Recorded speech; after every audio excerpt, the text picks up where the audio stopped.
अगं सुनबाई, पोराशी सुट्ट्याला लावून किती दिवस झालं, तू माहेरलाच गेली नाहीस. जागे कधी जाणार आहेस? अहो सासूबाई, ताई येणार आहेत ना इकडं. ताई आल्याशिवाय मी नाही जाणार माहेरी माझ्या.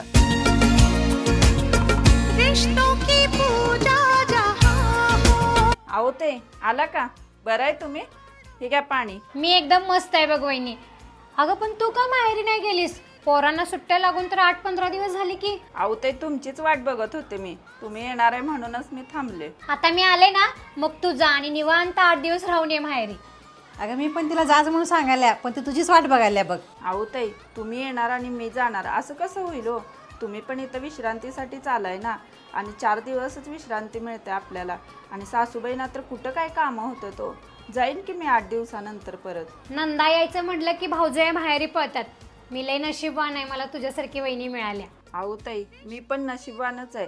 मला नंद्याच्या रूपात ना बहीण मिळाल्या, आणि ते आमच्या सुखदुःखात सगळ्यात सामील असते आमच्या बरोबर. का नाही मदत करणार वहिनी?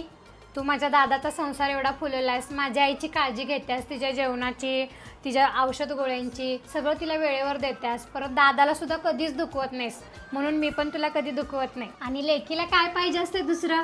माहेर सगळं समाधानी असलं ना, तर ती पण समाधानी असत्या.